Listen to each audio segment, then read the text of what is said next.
Toronto down down பகுதியிலே நடைபெற்ற மோசமான கத்திக்குத்து தாக்குதல் சம்பவமானது தற்போது பெரும் பேசுபொருளாக மாறியிருக்கின்றது. டொரண்டோ நகர மையத்தில் பல தூண்டப்படாத கத்திக்குத்து தாக்குதல் சம்பவங்கள் நடைபெற்றிருக்கின்றது. இதில் இந்த தூண்டப்படாத கத்திக்குத்து தாக்குதல் சம்பவங்கள் என்று சொன்னால் நேரடியாக அந்த தாக்குதல் தாரிக்கு தாக்குதலை நடத்துவதற்கான முகாந்திரம் எதுவும் அந்த தாக்குதலால் பாதிக்கப்பட்டவர்களால் கொடுக்கப்படவில்லை. இதுதான் அந்த தூண்டப்படாத கத்திக்குத்து தாக்குதல் சம்பவம் என்று போலீஸ் ஊடக அறிக்கையிலே கொடுக்கப்பட்டிருப்பதனுடைய விளக்கமாக இருக்கின்றது. இதிலே 23 வயதான இளைஞர் ஒருவர் மீதுதான் பல்வேறு குற்றச்சாட்டுகள் சுமத்தப்பட்டிருப்பதாக டொரண்டோவினுடைய காவல்துறை தெரிவித்திருக்கின்றது. இதிலே 2 கொலை முயற்சி குற்றச்சாட்டுகளும் அடங்கும். முதல் சம்பவத்தை பொறுத்தவரையிலே மார்ச் 23ஆம் தேதி நள்ளிரவுக்கு பின்பு சிம்கோ தெரு மற்றும் பிரம்னர் பவுலாட்டிற்கு அருகிலே நடைபெற்றிருக்கின்றது. அங்கே தூங்கிக் கொண்டிருந்த ஒரு நபரை தாக்கியதிலே அவருக்கு தீவிரமான ஆனால் உயிருக்கு ஆபத்தில்லாத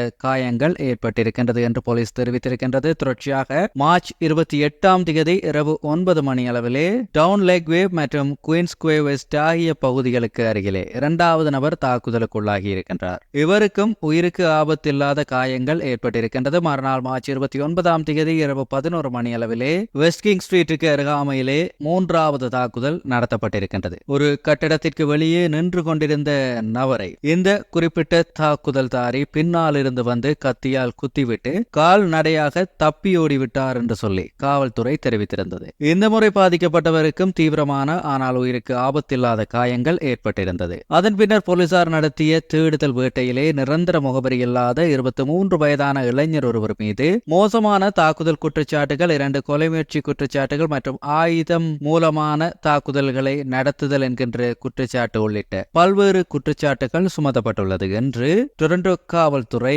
ஞாயிற்றுக்கிழமை வெளியிட்ட செய்தி குறிப்பிலே தெரிவித்திருக்கின்றது. தொடர்ச்சியாக இவர் திங்கட்கிழமை காலை டொரண்டோ பிராந்திய பிணை மையத்திலே ஆஜர்படுத்தப்பட்டார் என்றும் மேலதிகமாக அவர் தற்போது விசாரணை வளையத்துக்குள்ளே வைக்கப்பட்டிருக்கின்றார் என்றும் தகவல் வெளியாகி இருக்கின்றது. இதேவேளை இவர் தாக்குதல் நடத்திய தாக்குதல்தாரிகளுக்கும் இவருக்கும் இதுவரை எந்த ஒரு முன் தொடர்புகளும் இல்லை என்றும் பாதிக்கப்பட்டவர்களை அந்த தாக்குதல்தாரி இதற்கு முதல் அறிந்திருக்கவில்லை என்பதும் போலீஸ் விசாரணைகளின் முதல் கட்ட தகவல் அறிக்கைகளின் ஊடாக உறுதிப்படுத்தப்படக்கூடியதாக இருக்கின்றது. தொடர்ச்சியாக செய்திகளை உடனுக்குடன் பெற்றுக்கொள்ள சேனல் மறக்காம சப்ஸ்கிரைப் செய்து இணைந்திருங்கள். நன்றி.